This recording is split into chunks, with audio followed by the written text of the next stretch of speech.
Halo Sobat Forum Keadilan, kembali bersama saya Juendra Asdiansyah. Forum KTT G20 di Bali baru saja berakhir.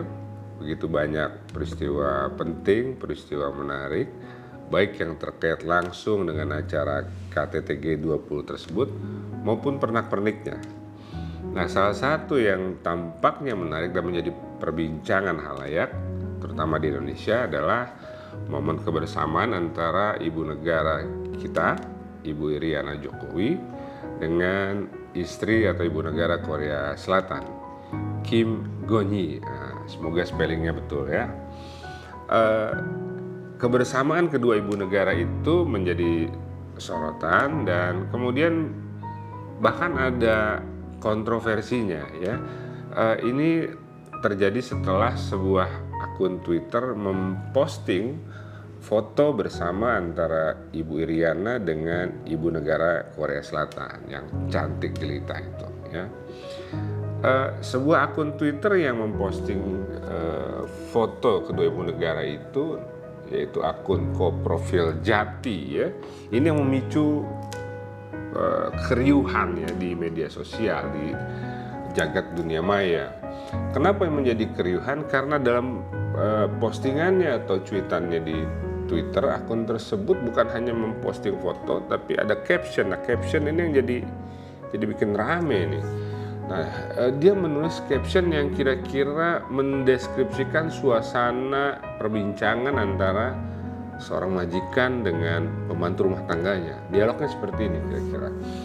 Bi, tolong buatkan tamu kita minum. Ya, ini seolah-olah disampaikan oleh majikannya, kemudian dijawab oleh pembantunya, baik nyonya. Nah, cuitan inilah yang kemudian dianggap, diinterpretasikan banyak halayak di dunia maya sebagai bentuk olok-olok terhadap ibu negara kita, Ibu Iriana Jokowi ya.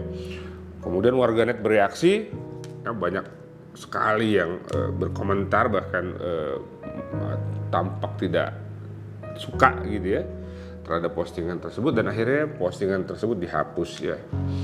Nah, meskipun sudah dihapus, kontroversi dan riuh rendah tetap berlangsung. Komentar muncul bahkan juga dari dua anak Ibu Iriana, Gibran dan Kaesang ya. Walaupun menurut Kaesang ibunya meminta dia untuk bersabar. Nah, Sobat Forum Keadilan, banyak orang yang sulit atau tidak mampu tampaknya membedakan antara mengkritik, mengolok-olok, membuli, memfitnah, ujaran kebencian dan sebagainya ya. Demokrasi itu meniscayakan kebebasan, termasuk kebebasan untuk berpendapat, kebebasan untuk mengekspresikan pikiran. Nah, bentuk kebebasan yang paling sah sebenarnya, yang paling halal dalam negara demokrasi adalah mengkritik. Orang boleh dan bebas mengkritik apapun, termasuk mengkritik para pemimpin, para penguasa. Ya. Kritiklah dengan keras kalau perlu, ya. Tapi harus diingat yang namanya kritik itu basisnya adalah fakta. Sesuatu yang ada, sesuatu yang real, sesuatu yang bisa diverifikasi, lalu dikritik. Nah, kenapa dikritik? Karena dianggap misalnya tidak berjalan dengan baik, dikritik karena ada kekurangan, dikritik karena ada hal yang tidak baik, dan seterusnya.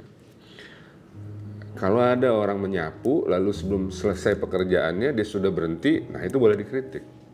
Ada orang menyapu, tapi selesai dia menyapu masih kotor itu lantai, itu boleh dikritik. Ada pejabat, ya sudah digaji, tapi dia korupsi, ya dia masih berleha-leha, masih santai-santai, menggunakan fasilitas negara dengan tidak bijak, di luar kepatutan, itu harus dikritik. Ya. Dalam konteks pemerintahan Presiden Joko Widodo, saya kira ada banyak sekali hal yang masih kurang baik, yang belum berjalan dengan semestinya, di luar harapan masyarakat, dan itu bisa dikritik. Ya, termasuk bagaimana cara Presiden Joko Widodo memimpin. Ada banyak sekali kekurangan, ya, dan itu boleh dikritik, itu sah dikritik. sepanjang memang kita bisa menemukan di mana letak kekurangan itu. Dan dalam demokrasi, ya, dalam negara demokrasi, pengkritik tidak boleh dihalang-halangi, apalagi ditangkap oleh negara, ya, kalau dia benar mengkritik. Sekali lagi, mengkritik adalah sah dalam negara demokrasi, dan kritik itu baik. Kekuasaan akan berjalan dengan baik jika ada pihak-pihak yang mau menjalankan fungsi sebagai penyeimbang. Negara ini butuh para pengkritik. Karena kekuasaan, kata Lord Acton, tends to corrupt. Kekuasaan itu mempunyai kecenderungan untuk menyimpang atau sewenang-wenang. Semakin absolut kekuasaan, semakin besar kemungkinan kekuasaan tersebut menyimpang. Nah, maka perlu ada penyeimbang, perlu ada kelompok atau pihak yang mengawasi jalannya kekuasaan, dan bentuk pengawasan itu salah satunya ada kritik. Dan ini clear mestinya. Tetapi beda lagi kasusnya kalau sudah mengolok-olok, membuli, kemudian menghina atau memfitnah. Ya. Manusia dihargai haknya untuk hidup. Ya. Manusia setara. Ya. Kita harus menghormati hak asasi manusia.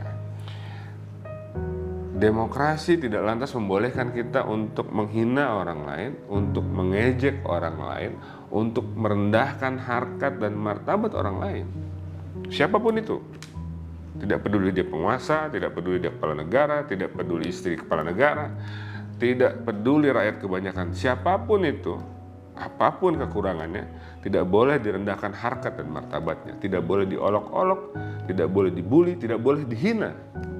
Tidak boleh difitnah. Fitnah itu mengatakan, menyebutkan, menyampaikan sesuatu yang tidak ada faktanya. Tidak boleh. Jadi silahkan kritiklah dengan keras, ya, sampaikan data dan fakta di mana kekurangannya, apa-apa yang belum berjalan dengan benar, ya, dan yakini itu, ya, sampaikan dengan argumentasi yang baik, tapi jangan olok-olok, jangan hina kekurangannya, ya, jangan sampaikan sesuatu yang tidak relevan, apalagi dengan semangat untuk merendahkan harkat dan martabat orang lain. Bangsa kita adalah bangsa yang bermartabat. Kita memilih demokrasi sebagai sebuah sistem, dan itu baik, tetapi demokrasi sama sekali tidak memberi ruang, mesti tidak memberi ruang bagi siapapun membonceng kebebasan, membonceng demokrasi untuk merendahkan sesama anak bangsa. Saya Juendra Rasdiansah, terima kasih, sampai jumpa.